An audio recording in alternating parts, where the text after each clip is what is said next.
শেখ পরিবারের অন্যতম সদস্য আওয়ামী লীগের সভাপতি সাবেক প্রধানমন্ত্রী শেখ হাসিনার চাচা বীর মুক্তিযোদ্ধা শেখ কবির হোসেনকে রাষ্ট্রীয় মর্যাদায় দাফন করা হয়েছে। আজ রবিবার দুপুরে টুঙ্গিপাড়া উপজেলার খান সাহেব Mosharraf Hossain school and college ক্যাম্পাসে বীর মুক্তিযোদ্ধা শেখ কবির হোসেনের মরদেহ নিয়ে আসা হয়। সেখানে তাকে রাষ্ট্রীয় মর্যাদা দেয়া শেষে তার জানাজার নামাজ অনুষ্ঠিত হয়। নামাজে জানাজায় গোপালগঞ্জ ৩ আসনের নবনির্বাচিত সংসদ সদস্য এস.এম. জিলানী, জেলা বিএনপির আহ্বায়ক বীর মুক্তিযোদ্ধা শরীফ রফিকুজ্জামান সহ পরিবারের সদস্যরা ও বিভিন্ন শ্রেণী পেশার মানুষ অংশ নেন। পরে পারিবারিক কবরস্থানে তাকে দাফন করা হয়। শেখ কবির হোসেন ১৯৪২ সালের ৩ ফেব্রুয়ারি গোপালগঞ্জ জেলায় জন্মগ্রহণ করেন।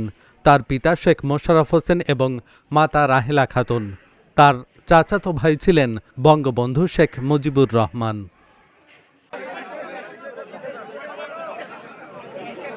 বিশিষ্টজন গুণীজন ছিলেন, উনি আমাদের সবার শ্রদ্ধেয় মানুষ ছিলেন।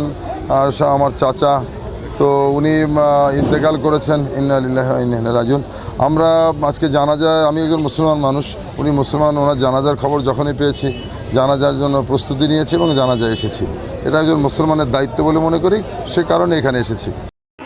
তিনি তার মৃত্যুর আগ মুহূর্ত পর্যন্ত এদেশের মানুষের জন্য কাজ করেছেন। কখনো চিন্তা করে নাই কে কোন দল করেছে। তার সামনে উপস্থিত হলে আমি দেখেছি তার একটি ডায়েরি ছিল, বাংলাদেশের এমন কোনো মানুষের নাম্বার নাই সেখানে ছিল না। ডায়েরির খাতা থেকে নাম্বার খুঁজে এদেশের মানুষের জন্য কাজ করেছে। মুক্তিযোদ্ধারা দিনে দিনে কমে যাচ্ছে। আজ স্বাধীনতার ৫৫ বছর পরে আমরা অনেক মুক্তিযোদ্ধাদের হারিয়েছি। আজকে আমরা একজন মুক্তিযোদ্ধাকে হারালাম। এমনি ক্রমান্বয়ে একদিন মুক্তিযোদ্ধারা শেষ হয়ে যাবে। এই জন্য যারা আমরা বেঁচে আছি মুক্তিযোদ্ধারা, আমাদের দায়িত্ব আমাদের সহযোদ্ধাকেও মৃত্যুবরণ করলে তার জানাজায় শরীক হওয়া এবং তার প্রতি যথাযথ সম্মান প্রদর্শন করা। আমি সেই দৃষ্টিভঙ্গিতেই আজকে এই জানাজায় অংশগ্রহণ করেছি এবং আজকের এই গার্ড অব অনার শ্রদ্ধা নিবেদন পর্বে অংশগ্রহণ করেছি। আরও যে ভাইয়েরা জীবনকে বাজি রেখে জীবনের মায়া ছিন্ন করে ৭১ সালে মুক্তিযুদ্ধ করেছেন, তাদের প্রতি আমাদের এই সহানুভূতি আজও যেমন আছে, যতদিন মুক্তি বেঁচে থাকবে ততদিন তেমনি থাকবে।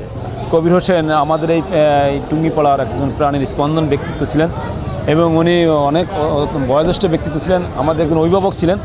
আজকে টুঙ্গিপাড়াবাসী একজন অভিভাবক হারালো এবং তার এই মৃত্যুতে আমরা গভীর শোকাহত এবং আমাদের একজন অভিভাবক হারালাম। নিঃসন্দেহে আমরা বড় ধরনের একজন অভিভাবক হারালাম এবং আমরা অভিভাবক শূন্য হয়ে পড়লাম।